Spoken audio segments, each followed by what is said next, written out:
vamos a dar inicio al panel 1, Reforma Rural Integral y Sustitución de Cultivos, que contará con la exposición de Consuelo Corredor de la Secretaría Técnica de Verificación Internacional, CINET Programa por la Paz. También tendrá la participación de Jennifer Mojica de la Corporación Prodeter y de María Alejandra Vélez del Centro de Estudios de Seguridad y Drogas de la Universidad de los Andes. A ellas muchas gracias por estar aquí. Las invito a pasar a las sillas y a Consuelo a que tome este podio.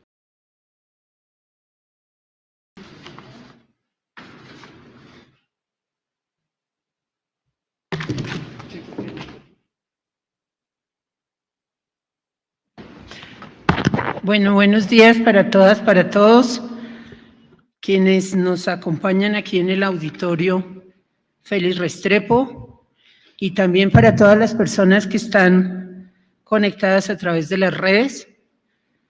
En este primer panel nos vamos a ocupar del punto 1 y el punto 4 del acuerdo final, es decir, de la reforma rural integral y de la lucha contra los cultivos ilícitos y las drogas.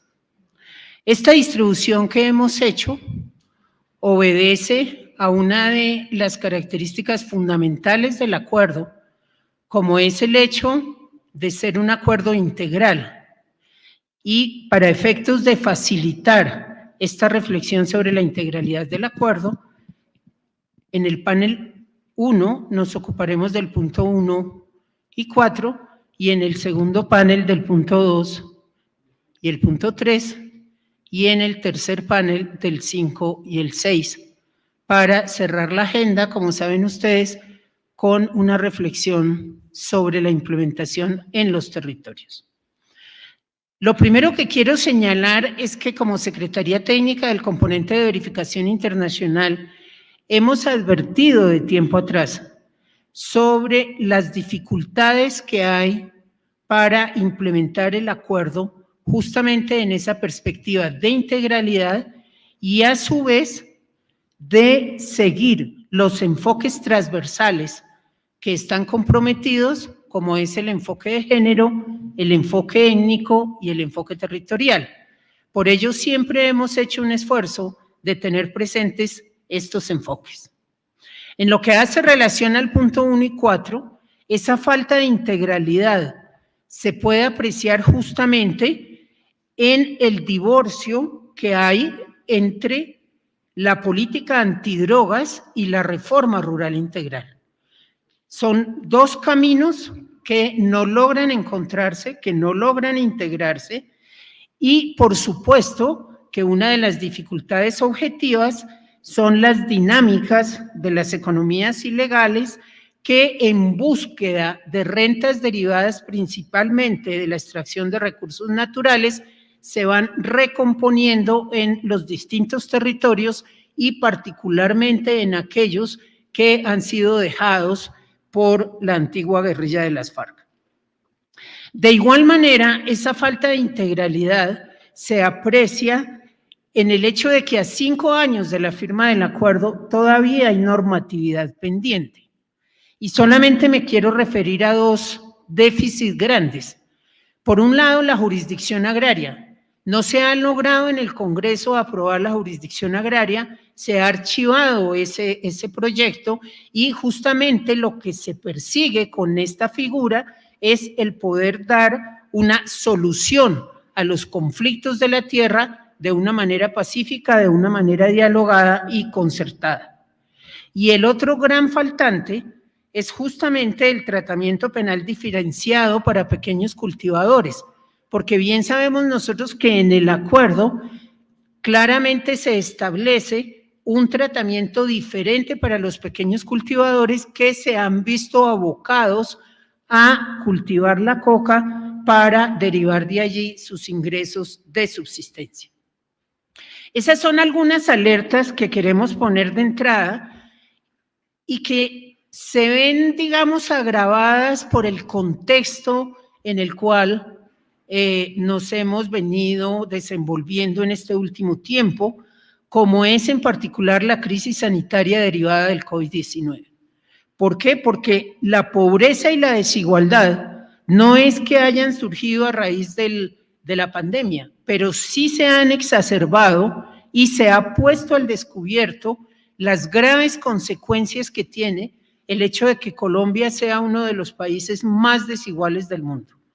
Por supuesto, la pobreza extrema, la pobreza por ingresos, también se ha aumentado, lo que dificulta aún más esta situación. Otro elemento de contexto que nos interesa mucho destacar son los complejos ciclos de violencia, porque de todos es sabido que ha habido un incremento en el desplazamiento forzado, persiste el asesinato de líderes, lideresas y excombatientes, y muchos de esos asesinatos y amenazas derivan justamente de liderazgos en restitución y sustitución de cultivos. Y finalmente, un elemento que vamos a tener presente a lo largo de este seminario es el próximo año en que tendremos 2 procesos electorales, a Congreso y a Presidencia, lo cual sin duda es, digamos, un contexto que conlleva una serie de riesgos como ha sucedido en otras ocasiones. Como lo señaló Adriana, este 10º informe nos ha permitido a nosotros hacer una reflexión a 5 años del acuerdo y queremos poner el foco en cuáles son los logros, cómo debemos preservar esos logros y cuáles son los riesgos si no los preservamos, pero también cuáles son los riesgos si no cumplimos con los compromisos que se han establecido. En materia entonces del punto 1, la reforma rural integral que se propone en el acuerdo tiene como propósito promover el acceso y la formalización de la tierra. Bien sabemos que la tierra ha estado en el corazón del conflicto históricamente en este país, porque la tierra es una fuente de poder, es una fuente de reconocimiento. Y ese objetivo de la reforma rural integral se complementa justamente a través de una mayor seguridad jurídica de la tenencia, contribuir a la resolución pacífica de los conflictos, promover la productividad en el campo, cerrar esa enorme brecha que hay entre el campo y la ciudad y, por supuesto, darle prioridad a aquellas regiones en las cuales históricamente ha habido una marginación y o han sido víctimas del conflicto armado. En materia de los principales avances, tendríamos que decir que el acceso a tierras es un logro parcial. Y decimos que es un logro parcial porque evidentemente que se creó el Fondo de Tierras, lo cual es importante, pero a 5 años han ingresado el 46% de los 3 millones previstos en el acuerdo, pero lo preocupante es que de esas hectáreas ingresadas solamente se ha entregado el 7.8%. Entonces, no logramos mayor cosa si se ingresan tierras al fondo, pero la distribución y la asignación de esas tierras es mínimo. ¿Eso qué significa? Que si seguimos a ese ritmo, en los 12 años previstos que durará el fondo, solo se distribuiría el 22% de lo pactado. Sin duda es un porcentaje muy bajo y un elemento adicional es que en esas hectáreas que se han incluido en el fondo no existe una debida caracterización que nos permita realmente saber si esas tierras son adjudicables o no son adjudicables. De tal suerte que ahí llamamos la atención sobre esas dificultades. En materia de formalización se ha logrado el 32% de la meta del acuerdo, 13% en municipios PEDET, pero eso equivale solamente al 1.5 de las hectáreas informales en estos territorios. Entonces, repito, esta mirada, ¿qué nos está diciendo? Sí, se han hecho cosas, se ha ido abriendo camino, pero realmente es muy lento y es insuficiente. Por otro lado, queremos también señalar que un logro es el haber puesto, aunque tardíamente, el catastro multipropósito. Ya hay 24 gestores catastrales habilitados, están priorizados 143 municipios, de ellos solamente 73 son PEDET, Pero fíjense ustedes que la actualización catastral entre 2017 y 2020 solamente se ha logrado en 4 municipios PDED. Entonces, a este ritmo decimos, bueno, ¿cuándo es que se van a lograr realmente las metas? El reto, por supuesto, es obvio, como es mejorar el acceso y conocer cuáles de esas hectáreas que están incluidas en el fondo están disponibles y poner en marcha el Plan Nacional de Formalización, a la vez que lograr una seguridad jurídica a través de la aprobación de la jurisdicción agraria. Como lo dijeron las voces de los territorios que nos han antecedido, los planes de desarrollo con enfoque territorial, los PDET, son uno de los instrumentos más importantes que se establecen en el acuerdo. Y hay que decir que un aspecto positivo es que en el proceso de construcción de los PDET hubo una gran participación comunitaria, pero cuando se transitó del PDET a los PATR, o sea, los planes de acción para la transformación regional, ahí ya se fue perdiendo un poco esa participación, y cuando se usa como un instrumento de planeación la hoja de ruta única que fue definida por este gobierno, ahí ya hay aún más preocupaciones con relación al debilitamiento que se ha dado en la participación. Al momento están publicadas 7 hojas de ruta, recientemente la de Chocó y la de Bajo Cauca y Nordeste Antioqueño, y antes ya se habían aprobado las hojas de ruta de Catatumbo, sur de Córdoba, sur de Bolívar, Putumayo y Montes de María. Cuando uno mira esas 5 hojas de ruta que establecen 5 pilares para orientar las acciones de intervención en los territorios, uno tiene que decir que al examinar eso, encuentra que el mayor número de iniciativas se han priorizado en esas subregiones para la reactivación económica y producción agropecuaria, lo cual es comprensible, digamos, en el contexto de pandemia y de crisis que se ha vivido, y de igual manera en infraestructura y adecuación de tierras.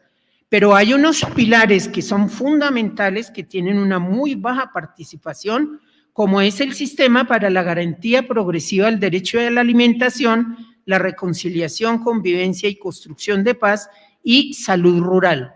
Eso es lo que explica que haya muchas voces que han señalado, y con razón, que si se hubiera llevado a cabo con mayor celeridad la implementación de estos compromisos en el sector rural, muy seguramente se hubiese podido hacer frente mejor, enfrentar de una manera más adecuada los efectos nocivos de la pandemia y del confinamiento. Los PDET en materia de fuentes de financiación, fundamentalmente, OCAD-PAS, obviamente es el que sigue aportando más, seguido de las obras por impuestos y las obras PDET. Pero aquí hay un reto sumamente importante, como es el hecho de reivindicar nuevamente la participación comunitaria, que se respeten las iniciativas que se habían planteado en los territorios y, por supuesto, que haya mayor seguridad en las regiones. Si nosotros no tenemos mayor seguridad en las regiones, eso mina todos los puntos del acuerdo.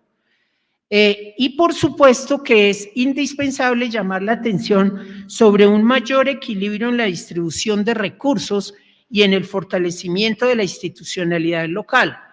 Quiero decirles que nosotros desde la Secretaría Técnica hemos hecho un seguimiento a la verificación de la implementación en 3 subregiones PDET, que son Catatumbo, sur de Córdoba y Pacífico Medio, y cuando uno compara cómo ha sido la evolución en esos territorios, encuentra que Pacífico Medio, que históricamente ha sido un territorio marginado, es el que menos inversión está recibiendo. Y aquí lo escuchamos en varios de los testimonios que ya lo hicieron desde las regiones. Con relación al otro componente de la reforma rural integral, como son los planes nacionales para la reforma rural integral, esos planes 16, porque son 16 subregiones, debieron haberse terminado en el 2018 y todavía faltan 6. Solamente se han aprobado 10 y esto afecta también la implementación integral y la correspondencia entre las distintas medidas de la reforma rural integral. En materia territorial, específicamente de estos territorios que les he mencionado, hay que decir que estas 3 subregiones tienen una muy baja representación en los predios ingresados al Fondo de Tierras, que el porcentaje de vinculación de iniciativas estratégicas es muy bajo. En la hoja de ruta de Catatumbo solamente del 16% y el sur de Córdoba 18%. La validación de las hojas de ruta se ha hecho con participación de los grupos motor, de comunidades étnicas, de entidades locales, regionales, nacionales, pero ahí queremos llamar la atención sobre un asunto. Las primeras hojas de ruta que se aprobaron fue antes de la pandemia. Y lo que ha pasado durante la pandemia y lo que va a seguir pasando en la pospandemia, inmediatamente llama la atención sobre la necesidad de actualizar esas hojas de ruta. Entonces, fíjense que vamos a un ritmo muy lento, pero también la dinámica hace que se tenga que entrar en un proceso de actualización, lo que va a significar que los retrasos sean mayores. Con relación al punto 1, quiero destacar algunos aspectos en materia de género y étnico. Si bien, como ya lo hemos mencionado, ustedes pueden consultar los informes en las páginas de SERAC y de CINEP.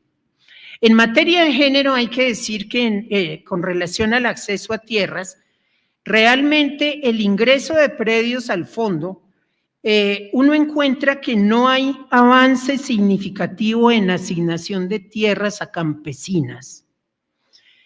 A 30 de junio de 2021, solo 826 mujeres habían sido beneficiadas con asignación de tierras.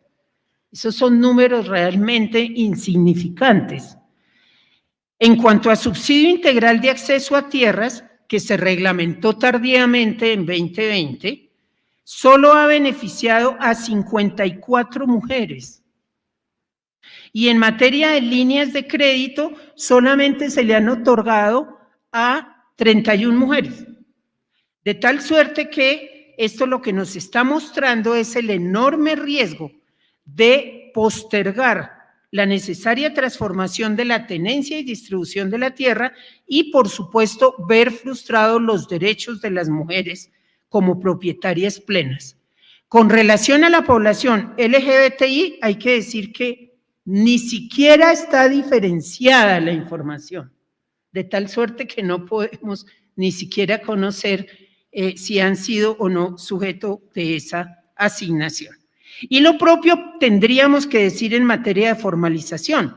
La participación de las mujeres en materia de formalización es sumamente baja y el riesgo, por supuesto, es mantener la inequidad de género, pues aunque las mujeres están participando con el 56% de los títulos, solo están participando con el 41% de las áreas, de las hectáreas. En materia de PEDETS hay que decir que fue amplia la participación de las mujeres en el proceso y en esa participación y en esa jerarquización de iniciativas, en la jerga técnica se dice, se le pone la etiqueta de mujer y género. Y resulta que uno de los asuntos que claramente se ve en la verificación es que el hecho de que se le ponga esa etiqueta de mujer y género no se ha traducido en darle prioridad. Y hay analistas que han mostrado cómo el ritmo de implementación en materia de los compromisos de género van a un ritmo muy inferior que el ritmo general de la implementación. Finalmente, en materia del punto 1, en materia étnica, hay que decir que es importante que se haya creado la subcuenta étnica del Fondo de Tierras, pero preocupa la falta de reglamentación y la puesta en marcha. Y en esto también hay un llamado muy importante, es que se han invisibilizado los afro y los rom. ¿Esto por qué? Porque se tiende a reducir el enfoque étnico a lo indígena y eso se puede apreciar en toda la implementación de los puntos, de tal suerte que ese es un llamado de la mayor importancia y se requiere una articulación con la política de sustitución de cultivos, con las políticas de desarrollo rural, con la política estatal con relación a la economía extractiva, porque todas son problemáticas que tienen presencia justamente en los territorios étnicos. Y por supuesto que hay que fortalecer la seguridad de las comunidades y garantizar la consulta previa y seguir las salvaguardas que están establecidas en el acuerdo final. Por último, voy a hacer algunas referencias al punto 4 de sustitución de cultivos y planes integrales para el desarrollo alternativo. Una de las cosas que preocupa mucho es que, terminado el gobierno Santos, los acuerdos individuales en materia de sustitución cobijaron a 99,000 familias. Ese número está estancado. Desde entonces solamente siguen las mismas 99,000 familias. Y el gobierno Duque tomó la decisión de no vincular nuevas familias al programa en acuerdos colectivos de sustitución. Entonces, ni siquiera son claras las cifras de cuál es el total de familias que están vinculadas. Fíjense ustedes que si uno no tiene información adecuada, pues difícilmente va a poder hacer una verificación y una reflexión más completa. UNOD ha registrado que se redujeron los cultivos en 7% en 2020. La erradicación voluntaria de cultivos por las familias que se han inscrito en el PENIS ha sido importante y el 98% de las familias ha cumplido. Para nadie es un misterio que la resiembra es mínima en las áreas en las cuales ha habido una erradicación voluntaria. Mientras que cuando la erradicación es forzosa, la resiembra sube de manera importante. Un elemento adicional que hay que decir que es positivo es que en el 60% de los municipios PEDET se ha reducido el área cultivada.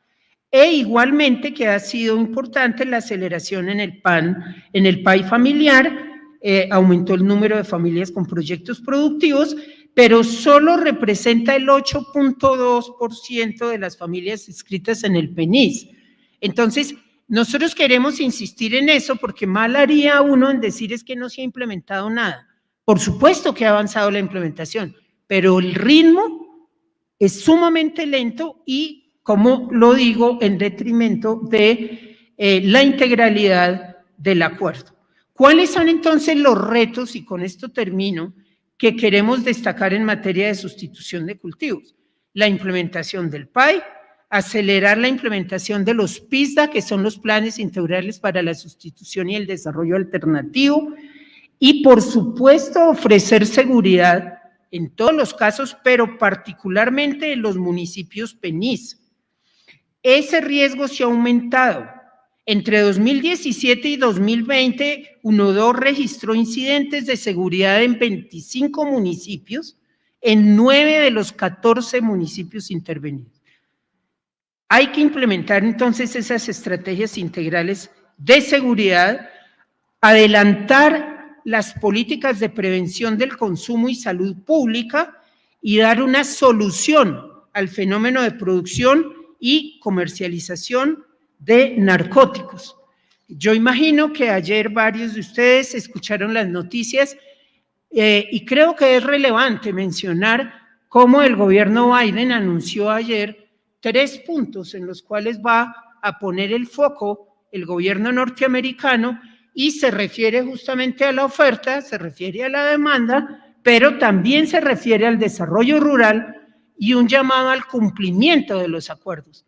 Y yo escuchaba eso anoche y decía, caramba, qué paradójico, ¿no? Eso es justamente lo que está en el acuerdo, pero lo tiene que el presidente de Estados Unidos para que aquí se escuche, en buena hora, por supuesto, pero eso está contemplado. Se ha avanzado en el desminado humanitario, hay que decirlo, y en materia de género, realmente se mantiene la brecha de género en todos los programas relacionados con sustitución de cultivos, particularmente en el PENIS.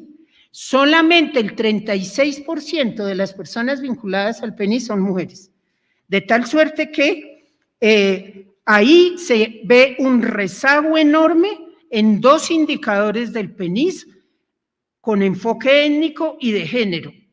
Uno, en el diseño de una ruta diferencial para la implementación del PENIS en los territorios colectivos de sujetos étnicos, y dos, en la adopción e implementación de un protocolo diferencial con enfoque de género en el desarrollo del PENIS. Y en el caso de las comunidades étnicas, realmente no hay avances en sustitución colectiva desde una perspectiva étnica, no hay fondos específicos para desarrollar las consultas previas, y fíjense ustedes que eso realmente resulta muy, muy preocupante, porque nosotros sabemos que muchos de los territorios en los cuales están asentadas comunidades étnicas hay cultivos importantes de coca. De tal manera que mientras sigamos con este divorcio de que por un lado está lo que se ha podido o decidió hacer selectivamente el gobierno en materia de reforma rural integral, por el otro camino va la sustitución de cultivos, ahora con la gran amenaza de regresar nuevamente a la aspersión aérea con glifosato, a lo cual nosotros sabemos las dificultades que traerían, no solamente en materia de salud, sino también de conflictividad en esos territorios. Esto es lo esencial que quiero compartir con ustedes y, por supuesto, agradecerle a Jennifer y a María Alejandra el que podamos escucharlas a ustedes con relación a estos puntos, y luego vamos a abrir un diálogo tanto con las personas que están aquí presentes como con quienes se han sumado a través de las redes. Muchas gracias.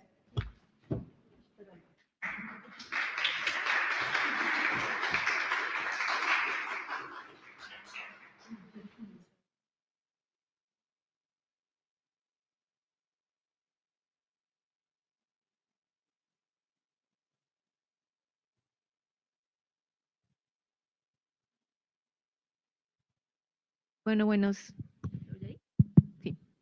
días a todos y todas. Muchísimas gracias a la Secretaría Técnica, al SERAC, al CINEP y a Jorge Restrepo por la invitación a hacer algunas reflexiones sobre el punto 1 y sobre el punto 4. Mi nombre es María Alejandra Vélez, profesora de la Facultad de Economía de la Universidad de los Andes y directora del CESET, el Centro de Estudios de Seguridad y Drogas.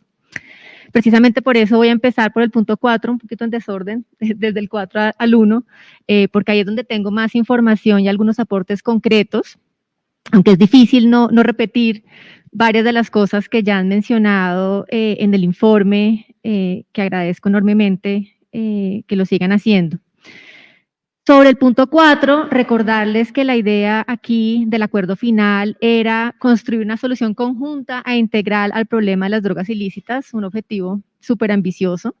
Y pues hay que decirlo, en este punto en particular, pues los avances son muy precarios, en parte por la debilidad institucional, en parte por la falta de integralidad y sobre todo por el deterioro de la seguridad territorial. Aquí quisiera hacer algunos comentarios sobre los logros que se han identificado, súper parciales los logros, y sobre las amenazas. Lo primero es la necesidad de evaluar el impacto del PENIS. Como ya lo decía Consuelo, pues tenemos unos indicadores de seguimiento que hace Naciones Unidas sobre las personas que siguen en el programa. Tenemos unos datos gruesos que presenta el mismo PENIS sobre quiénes están activos y quiénes están desvinculados o suspendidos. En este momento los datos son que son 14% entre retirados y suspendidos, pero no sabemos qué está pasando en esos territorios de los hogares que fueron suspendidos, ¿no? ¿Ha aumentado el cultivo en esos hogares o no? Entonces, pues, la tasa de cumplimiento es de quienes siguen en el programa y no tenemos los detalles de quienes no siguen y cuánto ha aumentado el cultivo ahí, ni sabemos qué hubiera, como en clave de evaluación de impacto, qué hubiera pasado en ausencia del PENIS. Sinceramente no tenemos idea de la efectividad.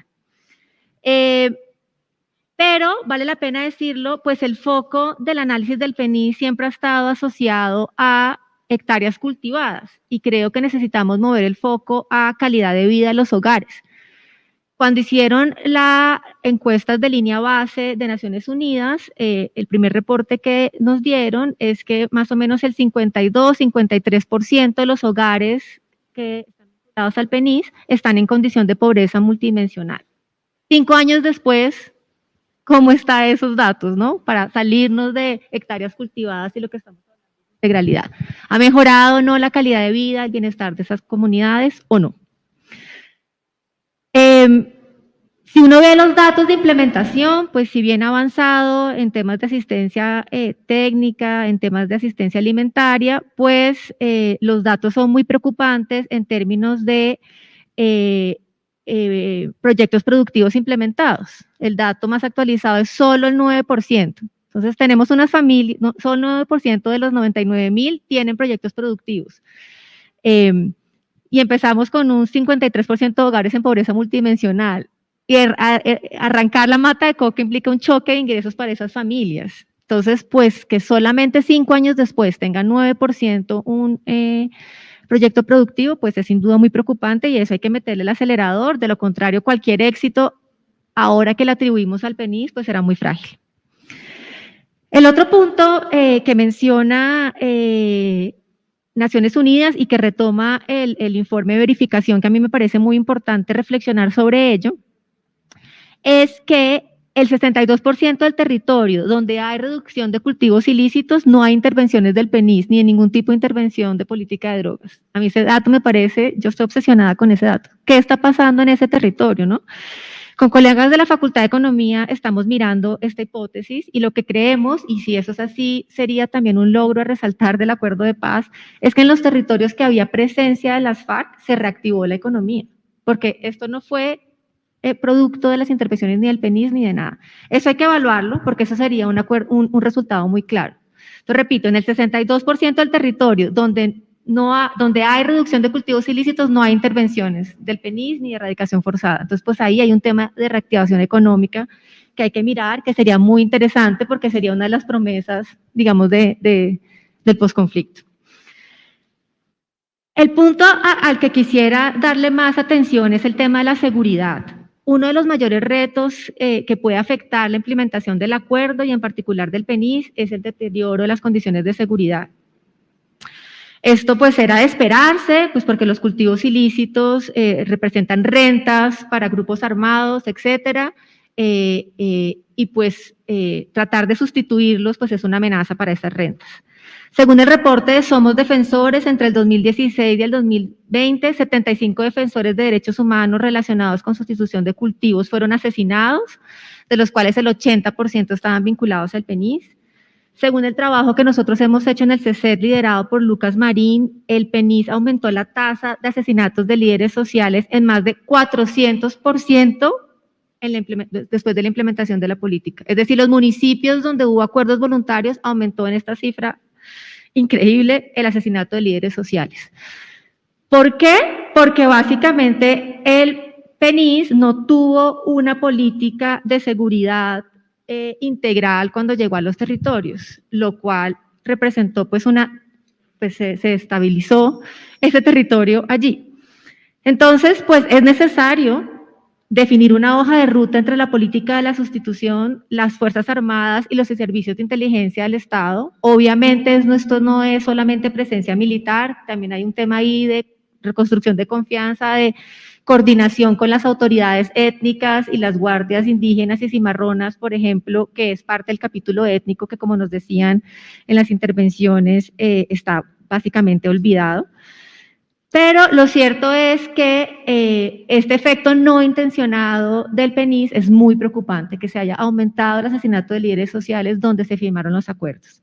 Y yo creo que ahí, algo que si me queda tiempo puedo retomar más adelante, la política de restitución de tierras tiene mucho que ofrecer en lecciones sobre cómo implementar esa integralidad entre una política de tierras y de seguridad para no generar estos efectos no intencionados en el territorio. Ya lo mencionaba Consuelo, y es todo el tema de pues, los vacíos en el enfoque diferencial ambiental y étnico del PENIS.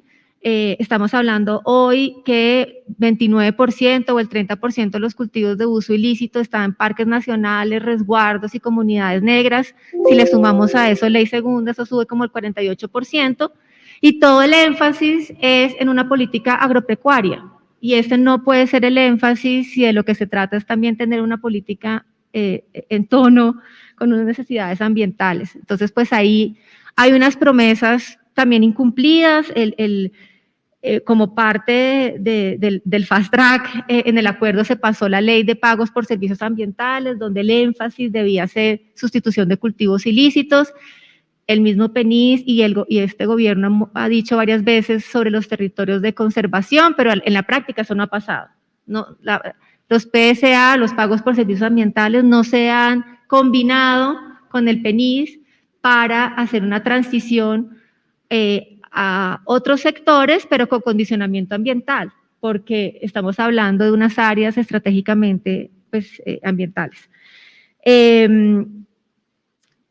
Para salirnos del tema otra vez de hectáreas cultivadas, pues la situación de calidad de vida de los hogares en zonas estratégicas ambientales también son preocupantes. A ver si acá están mis datos. El 56% de los hogares en parques nacionales viven en pobreza multidimensional. Entonces, pues, nuevamente, ahí tenemos que mirar los indicadores de bienestar y cómo han evolucionado a lo largo del tiempo. Un punto que sí quisiera resaltar es y no tengo ni idea cuánto tiempo llevo, Consuelo. Bueno, un punto que quiero resaltar es el programa de Formalizar para Sustituir. Ese programa ha sido un éxito. María Pilar López de la Universidad de los Andes y Juan Carlos Muñoz de AFIT están evaluando ese programa, y ellos han mostrado que los hogares que obtuvieron títulos condicionados a la erradicación efectivamente han mejorado indicadores de pobreza, disminuido pobreza, mejorado bienestar, y han encontrado, especialmente en mujeres además, eso es importante aclararlo, hogares donde las mujeres son cabeza de hogar han mostrado disminución en pobreza y mejoras en bienestar. Y han mostrado disminución en los cultivos ilícitos en los hogares que recibieron formalización de la tierra, lo cual es muy importante. Sin embargo, muestran que esta disminución de los cultivos es temporal y va cayendo en el tiempo. Y yo creo que acá es un mensaje claro, así como no simplemente es sustituir un producto con otro, tampoco se resuelve todo solamente con la titulación si eso no se combina con todas las otras cosas, vías, acceso a crédito, comercialización de los productos, porque si no acceden a créditos tampoco, pues la gente no va a poder hacer nada con esa tierra. Entonces, si bien ha sido importante y los efectos son claros, van disminuyendo con el tiempo, y la tesis acá es que igual tampoco titular y ya, como pasó con los grupos étnicos, es suficiente. Entonces, nuevamente, pues necesitamos integralidad. Como ya lo decía Consuelo, pues el gobierno sigue insistiendo en el glifosato, aunque pues parece que esto no va a suceder en este gobierno ya. Sin embargo, dejaron listo un decreto que pues habrá que ver qué pasa en el siguiente gobierno. Pero básicamente ese decreto pues es muy preocupante porque no excluye a las comunidades étnicas, solamente excluyó a parques nacionales. El plan de manejo ambiental ya está aprobado, a pesar de todos los vacíos que tiene ese plan, ya lo aprobaron. Y quizás con relación con el acuerdo de paz, lo más preocupante es que no es claro si llegase a suceder esa fumigación algún día, cómo van a excluir a las comunidades que están dispuestas a cooperar con el PENIS y que no están adentro del programa ahora, ¿no? ¿Cómo van a hacer esa exclusión? Porque pues el punto era solamente fumigar en última instancia, pero esa última instancia no hay una ruta de cómo la van a pues, volver operativa. Hay otro dato interesante que mencionan en el informe, y es que el 58% de los municipios priorizados por el acuerdo de paz registran vulnerabilidad, muchos por traslape con economías legales, como el oro, Y este es un punto que yo he venido insistiendo porque no entiendo por qué el tema del oro está tan desligado del tema de política de drogas. El 43% del territorio que tiene coca tiene oro, pero todas las políticas de formalización, que es la herramienta para separar la pequeña minería de la minería, digamos, criminal, están desarticuladas de los programas de sustitución, y ahí debería haber un diálogo, porque si llegamos a un territorio y intervenimos una economía ilícita y no la otra, economías que se retroalimentan, pues no tiene mucho sentido. Muy brevemente, es sorprendente en la falta de indicadores sobre comercialización. Se hablan de unas incautaciones que hoy el 95% ocurren en vía marítima, pero pues se han disminuido, por ejemplo, las aeronaves o las embarcaciones incautadas. Y es porque la mayoría de las incautaciones hoy son de containers, ¿no? Que entonces no hay capturas asociadas, pues porque no se sabe quién es el dueño del container o quién lo puso ahí. Entonces, la verdad, en ese tema estamos en un juego perpetuo del gato y el ratón, pues sin ningún efecto real. Sobre el tema de consumo, Pablo Zuleta, desde el CECET, quien ha venido trabajando este tema, nos muestra cómo, si bien se creó la política integral para la prevención y la atención del consumo, el país en general ha dejado de atender el uso de la pasta de base de cocaína, de bazuco, que es la sustancia de mayor prevalencia en Colombia, y no hay un plan integral para atender esto. Ya me hicieron caras de que me pasé, entonces sobre tierras no voy a decir nada porque ya lo resumió Consuelo, solo una cosa sobre tierras que me parece importante, y es el programa de restitución de tierras. Si bien esto empezó en la ley de víctimas, pues era parte del tema de reparación de víctimas del punto 5 y era parte de la reforma rural integral, y yo creo que ahí hay muchos indicadores positivos, muchos éxitos que resaltar. Las evaluaciones muestran que ha mejorado calidad de vida, que ha mejorado temas de confianza, y nosotros hemos evaluado que ha mejorado también, ha disminuido el asesinato de líderes sociales en los municipios que tienen mayor proporción de tierras restituidas después del acuerdo de paz. Yo creo que el tema de restitución de tierras hay que revisarlo porque ahí hay un diseño institucional que podría tener lecciones para el PENIS y para otros programas. Perdón, me extendí, pero era muy largo. No, no te pasaste. Es para poder de pronto hacer otra ronda cuando hayan preguntas. Muchas gracias, María Alejandra. A ver, en el momento yo quiero llamar la atención sobre un par de asuntos que ha dicho María Alejandra y que conectan muy bien con la intervención de Jennifer de la Comisión Colombiana de Juristas. Y es en este sentido, yo estoy de acuerdo en que efectivamente hay que modificar un poco el criterio de valoración y transitar del número de hectáreas erradicadas a realmente valorar el cambio en la calidad de vida. Pero si sigue el divorcio entre la reforma rural integral y la lucha contra las drogas, pues ya sabemos que así cambiemos el indicador, pues ya sabemos cuál va a ser el resultado, pero creo que justamente lo que está poniendo de presente en la integralidad entre el punto 1 y 4, y el Jennifer conoce bastante lo relacionado con reforma rural integral.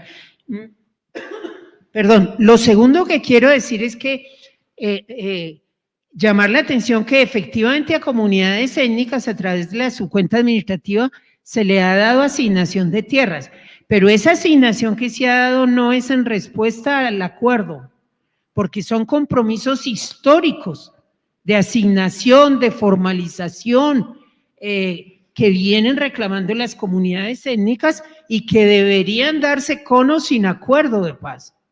Entonces, me parece importante. Y finalmente, también llamar la atención sobre el hecho de que en la aspersión aérea, y que nuevamente María Alejandra lo trae bien a colación, es que ese decreto que deja listo el gobierno tiene unas falencias enormes, pero quizás en nuestra opinión una de las mayores es que ese decreto no dice nada con relación a los territorios de comunidades que han expresado su interés en sustituir. Entonces, eso sería echar para atrás, ¿no es cierto? O sea, creemos que vamos muy despacio, pero en esto echaríamos para atrás. De tal manera que para completar un poco esta visión integral, justamente por eso invito a Jennifer Mojica, ya lo dije, de la Comisión Colombiana de Juristas, para escuchar sus reflexiones. Muchas gracias por la invitación y Consuelo. Solo aclarar que hace 2 años salí de la Comisión Colombiana de Juristas, pero bueno. Ahora, bueno, sigo trabajando en estos temas de tierras. Actualmente hago consultoría y hago seguimiento desde distintas instituciones. En el tema de tierras, lo último así que hice fue hace 1 año con la Procuraduría Delegada para la Implementación del Acuerdo de Paz. En su momento, cuando estaba Elena Ambrosi, hicimos un informe de seguimiento en la implementación del punto 1 del Acuerdo de Paz. Bueno, este informe ya es de enero o febrero de este año. Entonces, indiscutiblemente ustedes en el informe tienen cifras más actualizadas.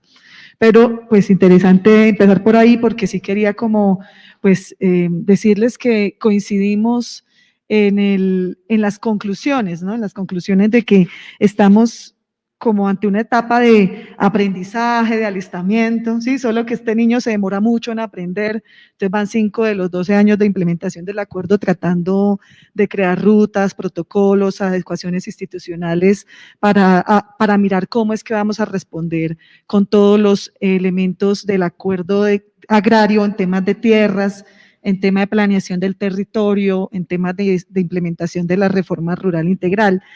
Pero en esto, pues desde la Procuraduría, además de mirar las cifras que el gobierno reporta, y en eso quería también como decirlo, porque pues es algo grave y no lo podemos dejar de decir hasta que eso no mejore, y es que el gobierno manipula las cifras de la implementación de tierras. O sea, dice mentiras de manera muy directa, o sea, ni siquiera lo ocultan. Quería dar un ejemplo.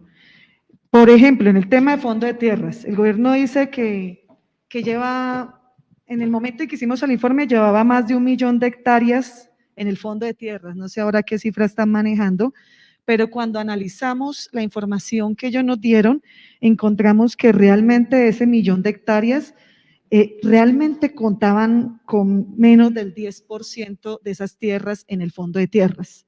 El resto, las otras 900.000 hectáreas, no eran tierras en un fondo para disponer de ellas, sino eran conflictos agrarios por resolver.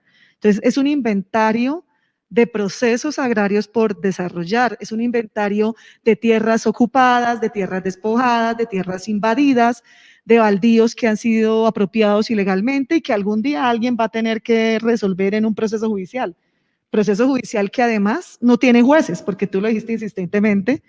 Dentro del acuerdo se estableció la necesidad y urgencia de hacer una jurisdicción agraria para precisamente darle una salida en derecho a todos estos conflictos de tierras para que se deje de repetir, ¿no?, la salida conflictiva o violenta a todas estas tensiones de tierras. Entonces, pues ese 90% del fondo o 900.000 hectáreas en esa época dependían de una jurisdicción agraria para que la agencia de tierras pudiera demandar y buscar una salida. Pero bueno, entonces realmente no hay fondo de tierra ni tales tierras disponibles, solo había muy pocas, ustedes lo dicen, era una falta de caracterización, pero realmente más allá de una falta de caracterización es que el Estado tiene nula administración de estas tierras. O sea, ni siquiera sabe cómo están, ni dónde están, ni quién las tiene, ni quién las ocupa, ni mucho menos ir un paso más allá de administrarlas o disponer de ellas. Entonces, realmente eso era muy, muy conflictivo. Encontramos que solo 96.000 hectáreas tenían condiciones de adjudicación. O sea, realmente, si vamos a cifras claras, solo 96.000 podía entregarlas a otros. Y de esas 96.000, solo como 2.000 las había entregado a otros, ¿sí? O sea, realmente, que realmente no había avance en esa meta, que además son 3 millones de hectáreas. Entonces, si cogemos las conclusiones de ustedes y ponemos las cifras ya decantándolas más, pues realmente estamos mucho más quedados de lo que el gobierno dice. En el tema de formalización, tú lo acabas de decir, una gran porción es de titulación a comunidades étnicas. Nosotros encontramos, el gobierno a enero de este año reportaba casi 2 millones de hectáreas de área formalizada que apuntaban a cumplimiento de la meta de 7 millones de hectáreas formalizadas del Acuerdo de Paz. De eso encontramos varias inconsistencias, por no decir de otra manera. Una, casi 1 millón de hectáreas que ellos reportan como tituladas en la implementación del acuerdo, se habían titulado antes de 2016. O sea, no tenían razón para contar que esto era implementación del Acuerdo de Paz cuando era gestión que obedecía principalmente años 2012, 2013, era como los picos. Se les preguntó por qué las cuentan como implementación del acuerdo y no hubo respuesta ninguna clara. Bueno, entonces, de esas 2 millones realmente tenemos más o menos 1 millón de hectáreas que titulaban y de esas 850.000 son a comunidades étnicas, ¿sí? Y lo que ustedes decían también, a comunidades étnicas es un decir, porque realmente es a pueblos indígenas y en respuesta a todo un acumulado histórico de la lucha que las comunidades vienen haciendo. Entonces, allí se cuentan resguardos que venían siendo solicitados hace 30, 40 años, producto de movilizaciones, de paros, etcétera. Entonces, pues realmente se están contando como cifras de implementación en tierras, gestiones ordinarias, y esa fue como la gran conclusión, ¿no? La necesidad de que realmente se diera una implementación extraordinaria al Acuerdo de Paz. Eso se ve mucho, por ejemplo, en la no coincidencia de lo implementado con las zonas prioritarias del acuerdo. Ustedes lo analizan también muy bien en el informe, cómo hay una baja representación de implementación de los elementos de la reforma rural en áreas de PEDET, ¿sí? Por ejemplo, si vemos, digamos, aceptar en gracia de discusión las cifras que el gobierno maneja sobre el fondo de tierras, encontramos que de las 16 zonas PEDET, la mitad tienen casi nula representación en el fondo de tierras. O sea, allí no se ha hecho nada, ni en formalización. Del resto, de los 8 municipios, solamente en 2 zonas PEDET hay realmente un significativo avance en el fondo de tierras, que son sur de Bolívar y Arauca, ¿sí? Pero en el resto, en los otros 6, hay unas implementaciones o representatividad de la gestión inferior al 5% de la cifra global. Entonces, realmente lo que vemos es que no hay esa intencionalidad política de implementar los mecanismos, de enfocar la labor de las instituciones agrarias en atender la implementación del acuerdo. Entonces, eso es una falta de voluntad política y creo que esa sería mi segunda conclusión. Después de decir que sí hay avances, claro, yo que trabajé en eso sé lo difícil, así sea conseguir una hectárea de tierra es súper difícil y ahí hay mucho esfuerzo y mucho sacrificio humano, en fin, de muchas personas que están tratando de intentarlo, pero es insuficiente frente al reto que tiene, ¿no? La segunda conclusión es esa, que no logran una voluntad política adecuada para hacerlo. Entonces, lo que uno ve es a las instituciones como afanadas en cumplir metas, porque también, digamos, hay mucha presión, parte de todos estos mecanismos de seguimiento y evaluación, pero no saben entonces cómo ejecutarla. Entonces yo decía, pero si hay unas zonas, ¿por qué no se enfoca allí?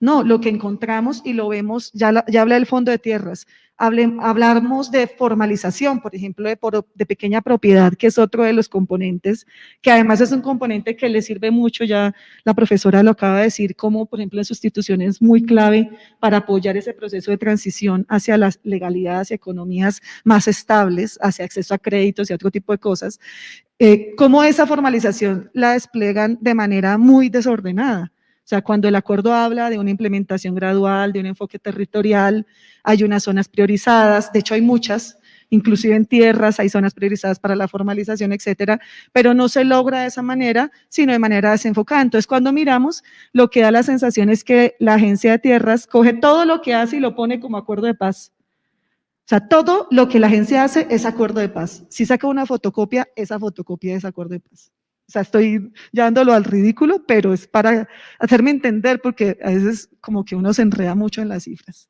¿cierto? Entonces, digamos, no logran hacer, y si ustedes miran, no logran hacer un inventario, bueno, ¿qué es gestión ordinaria de tierras del Estado? Que la debe hacer, ¿sí? La tiene que seguir haciendo. ¿Y qué es el enfoque prioritario o la voluntad política de implementación y de construcción de paz en esas zonas que son golpeadas por la violencia y que necesitan hacer una transición, en donde el Estado ha sido fallido o en donde ha habido una presencia solo militarizada y en donde se necesita construir Estado social de derecho, ¿cierto? Entonces, creo que ahí ese es un problema, ni que hablar del presupuesto, ¿sí? O sea, aquí los problemas de implementación no solamente son de plata, pero la plata es importante. Te doy este dato. Hay un déficit presupuestal de más del 50% y esto ha venido dándose durante los últimos 3 años en 4 proyectos claves para la implementación del punto 1.1 de la reforma rural integral, que son los proyectos de acceso a tierras, de ordenamiento social de la propiedad, de formalización y de regularización de la propiedad. O sea, 4 proyectos clave tienen menos de la mitad del presupuesto necesario para su funcionamiento. Entonces, esto es algo pues, que muestra esa falta de voluntad y termino hablando también con una necesidad de poder avanzar desde la apropiación de las comunidades que pues yo la verdad lo veo no muy claro. O sea, sí, digamos la elaboración de los PD tuvo un componente participativo muy importante y creo que eso es muy valioso y es un avance muy, muy interesante además porque muestra cómo lo que decimos desde las organizaciones civiles sí se puede hacer, la planeación participativa, la gestión asociada, ¿no? La planificación desde abajo, o sea, es una muestra de que sí se puede hacer, pero esto no se traduce en la implementación de esta manera de todos los componentes de la reforma rural integral. De hecho, vemos una centralización excesiva en su diseño, planeación e implementación, una falta de participación o veeduría de las comunidades destinatarias frente a lo que se hace o no se hace, ¿cierto? Una baja transparencia también en esos mecanismos, no hay acceso a la atención en territorio. Se ha hecho, por ejemplo, entidades como la Agencia Nacional de Tierras ni siquiera tiene oficinas en las regiones, tiene solo como algunos puntos para recibir correspondencia y para de contar. Si la gente quiere pedir algo, tiene que venir hasta Bogotá y ahora en pandemia, pues peor. Entonces, realmente hay como un divorcio muy grande entre lo institucional y entre lo organizativo y social, y eso hace, y lo hemos venido hablando, que de alguna manera se pierda la fe en esto, la fe que mantienen las comunidades a pesar de todo. Finalmente, ¿de quién es el acuerdo de paz? Pues lo hace de las comunidades. Pero si no logramos como volver a resarcir esa división que se ha dado entre la implementación oficial institucional y lo que es la apropiación desde lo comunitario del acuerdo, pues difícilmente vamos a poder lograr cambiar o avanzar. Muchas gracias, Jennifer. Adriana nos va a ayudar con un par de preguntas, creo que si las formulas, y yo tengo 3 Vale. para ustedes. Tenemos una pregunta del público asistente y es, ¿a qué se debe la lentitud en la implementación del acuerdo de paz? ¿Puede verse las debilidades de los programas en los territorios, a la falta de recursos o a la voluntad política? Gracias, Adriana. A ver, yo quisiera señalar 3 puntos que me parecen muy interesantes. Había planteado algunos de María Alejandra. En el caso de Jennifer, yo creo que tú tocas un punto que es de la mayor importancia cuando dices, es que una de las dificultades es que incluso las entidades llamadas a implementar el acuerdo y a ejecutar los proyectos no tienen un conocimiento adecuado. Es decir, si durante la negociación hubo problemas pedagógicos, faltó pedagogía en la implementación, también falta y se siente mucho. Pero eso me lleva a mí a una reflexión, y aquí está el profesor Darío Restrepo, que es bastante especialista en ese tema, y es que uno de los asuntos que en nuestra opinión se ha ignorado, que está contemplado como un compromiso del acuerdo, es el fortalecimiento institucional en lo local. Es que si no logramos un desarrollo local y una institucionalidad fuerte, la mayor parte, si no todos los municipios PD son categoría 6, y los municipios que son categoría 6 dependen en su totalidad de los recursos del presupuesto general de la nación.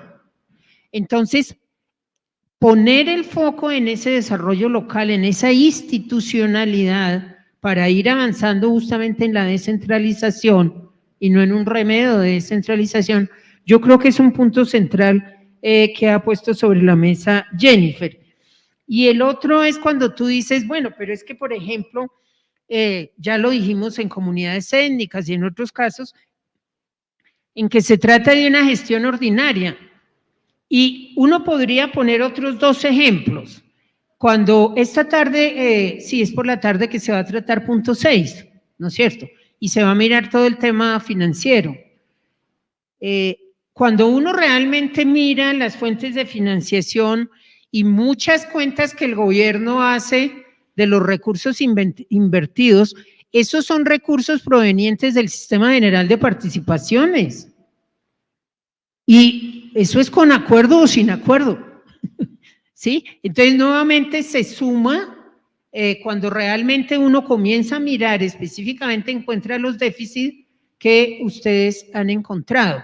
Y lo propio podría decirse en cuál es el alcance de los PEDET. Esa es una pregunta que nos hemos hecho y que hemos compartido con muchos analistas, porque las obras PEDET son muy numerosas, pero si uno ve los montos invertidos realmente son muy bajos. Y uno tendría que decir que es lamentable que en este país, para que en una comunidad se haga una placahuella, para que los niños y niñas ya no necesiten pasar casi que en lancha para poder ir a la escuela y puedan tener un puente, pues esas son obligaciones del Estado que hemos debido cumplir desde hace mucho tiempo. Entonces, me parece muy clave lo que dice Jennifer de hacer esa diferenciación entre lo que es la gestión ordinaria del Estado, y eso es lo que ha llevado a que en muchos trabajos y particularmente en CINEP se hayan desarrollado muchas investigaciones sobre la precariedad del Estado. Esas son unas de las consecuencias de la precariedad del Estado. Entonces, finalmente, les hago una pregunta a las dos que me parece bien interesante, y es, en opinión de ustedes, ¿qué es crucial para desatar efectos positivos? Es decir, ¿dónde está la nuez del asunto? Si estuviera en manos de ustedes, decir, bueno, hay que poner el énfasis en una, dos o tres asuntos, compromisos que desaten efectos positivos, yo creo que es sumamente importante, y ojalá que en este periodo que se viene del proceso electoral, justamente en las agendas estén este tipo de reflexiones. Entonces, ahora voy a invertir el orden. Jennifer y luego María Alejandra. Bueno, yo creería hacer tres cosas, ¿no? Una es aumentar la disposición de tierras. O sea, la tierra es central en la construcción de paz y no se va a poder superar si no superamos esa necesidad de atacar el latifundio productivo, las apropiaciones que se dieron ilegales, el acaparamiento que en muchas regiones acabó pues con la economía campesina, y poder dar respuesta a comunidades que están en riesgo, tanto por la violencia que se recicla, como por el riesgo económico también de desaparecer. Y en esa medida, para aumentar la disposición de tierras, yo creería que es necesario urgentemente la jurisdicción agraria, que además basta con aprobar el proyecto de ley y ya lograr la implementación, y dar un desarrollo realmente a eso del fondo de tierras, o sea, que se recuperen las tierras, que se hagan los procesos agrarios, que se hagan las extinciones que se tengan que hacer, los deslindes, las recuperaciones de baldíos, que se cojan realmente esos predios de estupefacientes, de extinción de dominio y repartirlos. O sea, esto hay que hacer, hay que buscar tierras y repartirlas. Ustedes hablan en el informe de aumentar las compras y los subsidios. Miren, yo creo que esa no es una alternativa viable, porque comprar tierra es muy costoso y no hay punto económico suficiente para poder lograr. Además, así se quisiera comprar y se tuviera mucha plata, tampoco no habría cómo comprarlas, porque la mayoría de las tierras en estas zonas de priorización de implementación del acuerdo tienen conflictos agrarios y ambientales por resolver. Entonces, por eso es urgente, para poder disponer de tierras y su reparto, es urgente resolver todos los conflictos agrarios y ambientales, y eso necesita una jurisdicción, necesita que se implemente también todo lo que el acuerdo establece sobre superación de los conflictos de uso y tenencia de áreas protegidas, de áreas ambientales, que eso pasa pues también por revisar toda la agenda de desarrollo, ¿no? Que finalmente allí pues tenemos una tensión muy grande por resolver. Una segunda medida es avanzar en el territorio, o sea, en la descentralización, en poder rescatar a esas autoridades locales y a esas instancias territoriales que tienen competencias, poderles dar un lugar mucho más central, poder permitir que las comunidades participen realmente en esa implementación, que era lo que acababa de decir antes, poder de verdad desde abajo hacer esa implementación, más allá de los PEDET en general en los distintos focos. Todo está excesivamente centralizado en Bogotá. La Agencia Nacional de Tierras todo lo quiere fallar aquí y allí en el CAN, de espalda al territorio, a unos costos muy altos.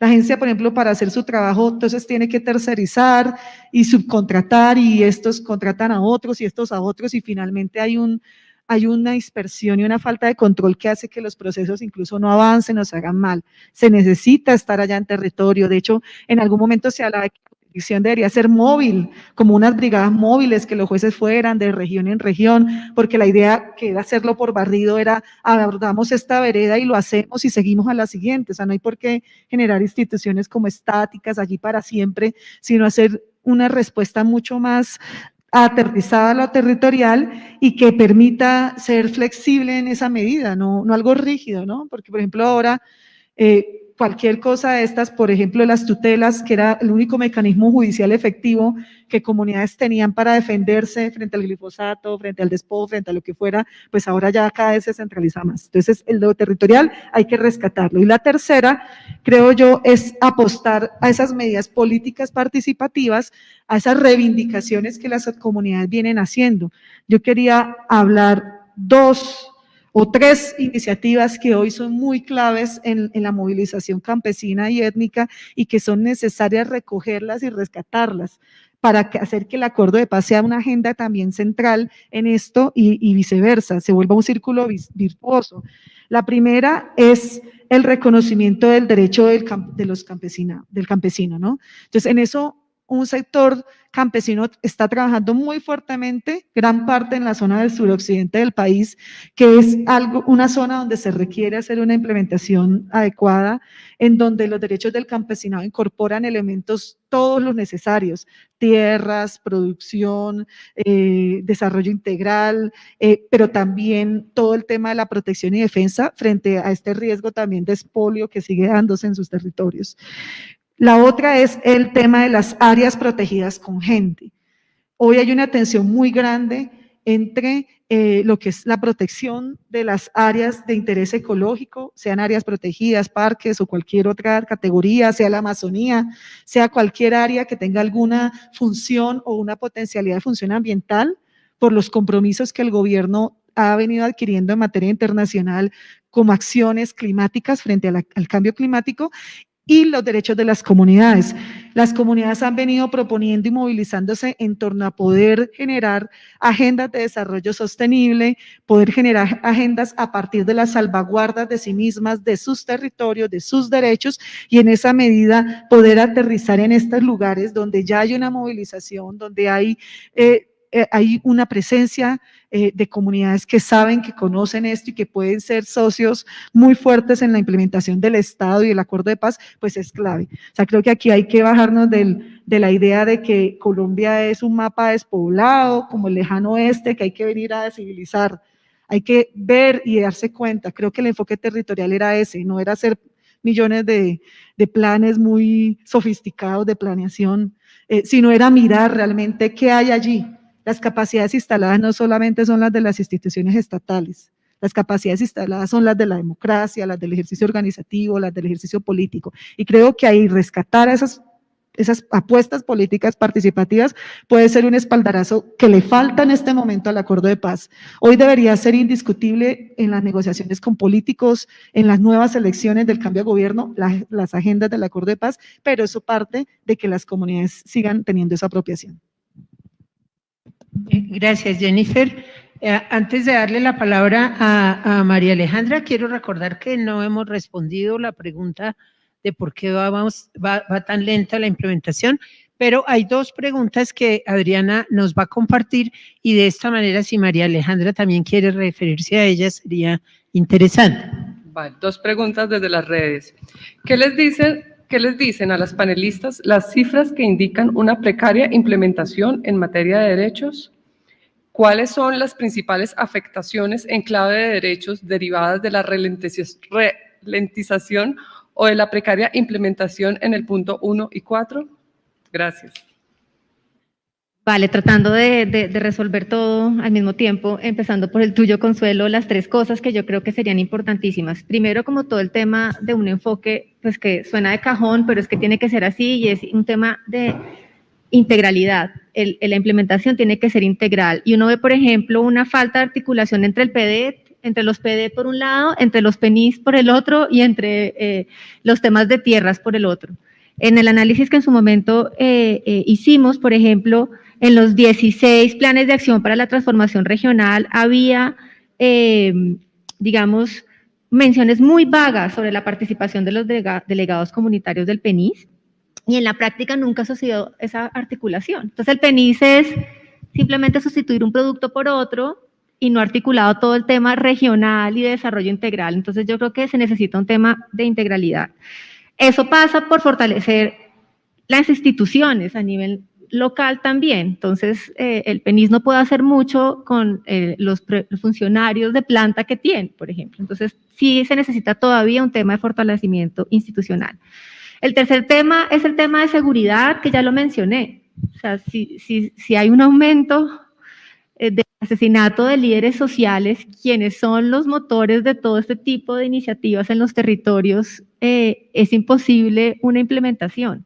Entonces, el tema de seguridad, que como ya lo dije antes, no puede ser simplemente presencia militar, sino algo mucho más complejo que eso, tiene que ser una prioridad. De lo contrario, como ya muchos líderes lo mencionaron al inicio, pues no se puede avanzar si no se garantiza el derecho a la vida para comenzar. Entonces, el tema de seguridad es clave y ahí yo creo que eso pasa por reconstruir la confianza en los territorios de las fuerzas militares y de la policía y de la institucionalidad. Sin eso tampoco se puede construir. Y yo ahí quisiera mencionar, respondiendo a la primera pregunta, que todo eso sí pasa por temas de voluntad política, aunque suene de cajón, digamos. Si el gobierno de turno no está convencido y comprometido con el acuerdo, pues nada de esto va a suceder.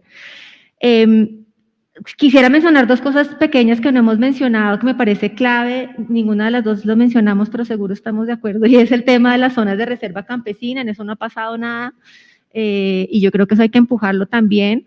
Y ya lo había mencionado antes, pero lo retomo, y es el tema del capítulo étnico, que obviamente recoge demandas históricas como la falta de titulación de la ley, la falta de formalización de la ley 70, de algunos de los capítulos, y todo el tema del enfoque étnico de tanto los PEDET como el PENIS y el enfoque de tierras. Entonces yo creo que pues esos son algunos de los puntos que yo retomaría. Y no me acuerdo cuál fue la última pregunta. Sí, pues yo creo que pues por todo esto mismo, más el tema de la voluntad política, yo creo que ahí sería repetirme. Yo también creo que, pues eso fue lo que dije finalmente, o sea, la falta de voluntad política se traduce en esa lentitud, en esa baja capacidad institucional, en ese déficit de la inversión pública en esto, en esa dependencia en la cooperación. Prácticamente la paz la pagan los cooperantes. El día que los cooperantes digan, yo no le apuesto más a esto, se acabó la paz porque no hay manera de darle sostenimiento. Se ve la paz como un gasto más que como una inversión. Cuando no es así. Entonces, creo que esa es la falta de voluntad, se traduce en eso. La plata no resuelve todo, pero es un componente muy grande, pero la voluntad también se traduce en eso, en no poder lograr unas coordinaciones cuando son fáciles de lograr, de no poder hacer una presencia territorial cuando se sabe que es en territorio donde se tiene que hacer. Entonces creo que es eso, finalmente esa consigna de hacer trizas, el acuerdo pues se sigue haciendo, esperar ahora a ver qué ocurre, ¿no? También por eso creo que es importante este informe en este momento justamente para volver a remover la necesidad de hablar sobre la paz hasta que la paz se haga una realidad. Sí, yo me quiero referir a la pregunta que se hizo sobre los derechos y con eso cerramos, porque no quiero dejar pasar la ocasión para decir que la Constitución del 91 justamente lo que hace es un reconocimiento de Colombia como un Estado social de derecho y por consiguiente de los derechos sociales, políticos, culturales, ambientales, de los derechos económicos, pero pues desafortunadamente desde el 91 pues ya son 30 años, ¿verdad? Sí, 30. Y es poco lo que se ha avanzado en el ejercicio efectivo de los derechos, porque cuando hablamos de estos territorios azotados por el conflicto, estamos diciendo que son muchísimas las personas en Colombia que aún no pueden ejercer